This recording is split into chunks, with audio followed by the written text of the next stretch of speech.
Hello everyone, आपका स्वागत है हमारे इस चैनल पर।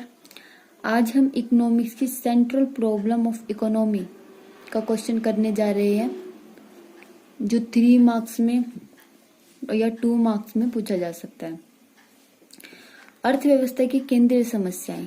अर्थव्यवस्था की 3 समस्याएं होती हैं। क्या क्या होती है? क्या उत्पादन किया जाए, कैसे उत्पादन किया जाए, या किसके लिए उत्पादन किया जाए। ये क्वेश्चन 6 मार्क्स के अंडर 2 मार्क्स में तीनों पूछे जा सकती है, या एक एक करके भी पूछा जा सकता है कि क्या उत्पादन किया जाए, या फिर पूछा जा सकता है कैसे उत्पादन किया जाए, या फिर पूछा जा सकता है किसके लिए उत्पादन किया जाए। इनको समझाती हूँ कैसे। फर्स्ट पॉइंट क्या है? क्या उत्पादन किया जाए। क्या उत्पादन किया जाए में क्या होगा? उत्पादक को यह निर्णय लेना पड़ता है कि वह कौन सी वस्तुओं का उत्पादन करे। कौन सी वस्तुओं का? 3 प्रकार की वस्तुएं होती है। एक होती है पूंजीगत वस्तुएं, दूसरी होती है युद्धकालीन वस्तुएं, तीसरी होती है उपभोक्ता वस्तुएं। इन तीनों वस्तुओं में से उपभोक्ता को निर्णय लेना पड़ता है कि वह कौन सी वस्तुओं का उत्पादन करे। अर्थात वह पूंजीगत वस्तुओं का उत्पादन करे, युद्धकालीन वस्तुओं का उत्पादन करे, या फिर उपभोक्ता वस्तुओं का उत्पादन करे। अब पूंजीगत वस्तुएं कौन कौन सी होती है? जिनका हम लंबे समय तक यूज कर सकते हैं, जैसे प्लांट, मशीनरी, ट्रैक्टर। इनका हम आने वाले टाइम में प्रोडक्शन के लिए यूज करते हैं। ये हो गई पूंजीगत वस्तुएं।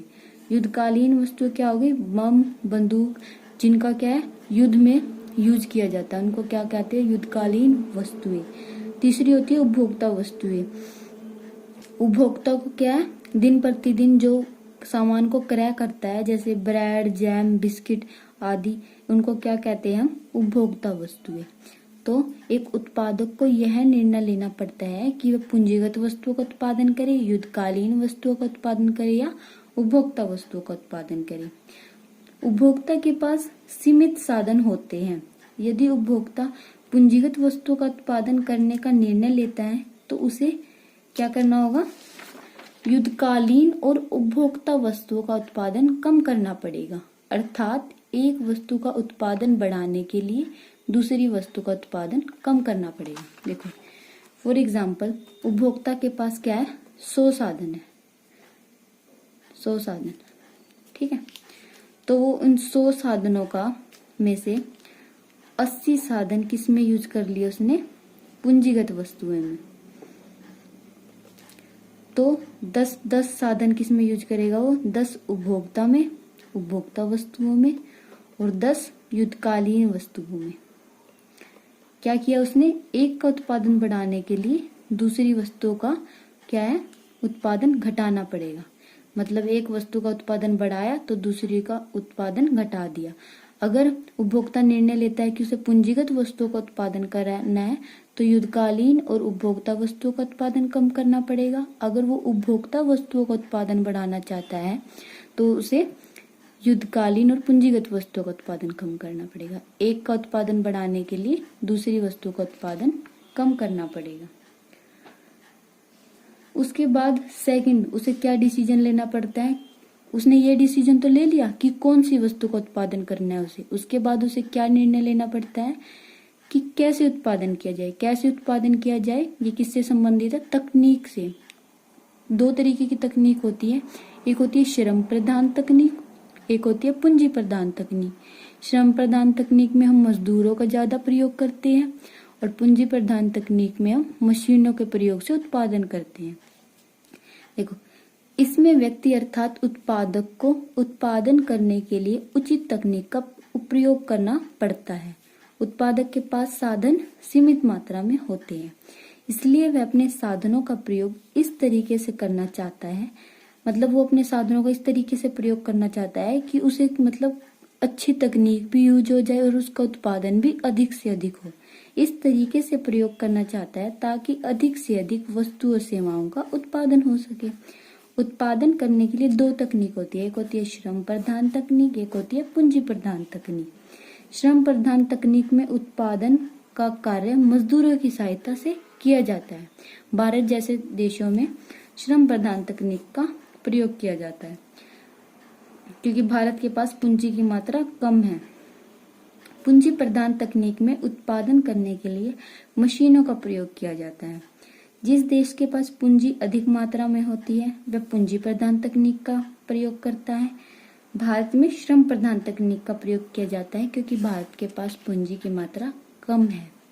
ठीक है, उत्पादक ने निर्णय ले लिया कि उसे क्या उत्पादन करना है। उसके बाद उसने यह भी निर्णय ले लिया कि उसे अपना उत्पादन किस तकनीक से करना है।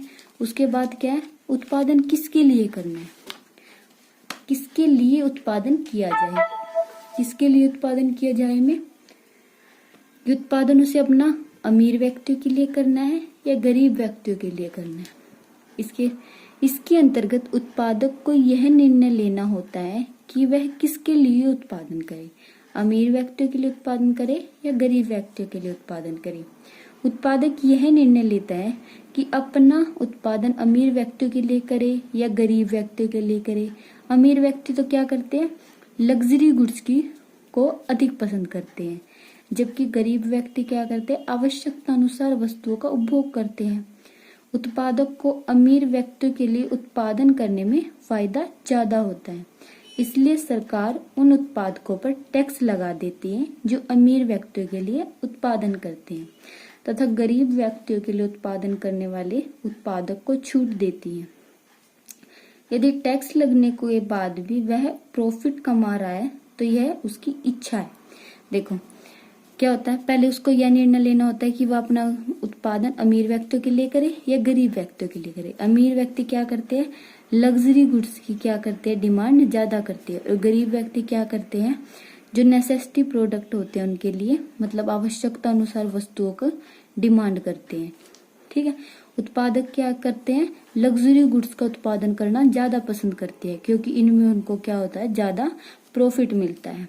इसलिए अगर सभी उत्पादक लग्जरी गुड्स का उत्पादन करने लग जाएंगे, मतलब अमीर व्यक्तियों के लिए सारे उत्पादक क्या करने लग जाएंगे, काम करने लग जाएंगे, तो गरीब व्यक्तियों के लिए उत्पादन कौन करेगा।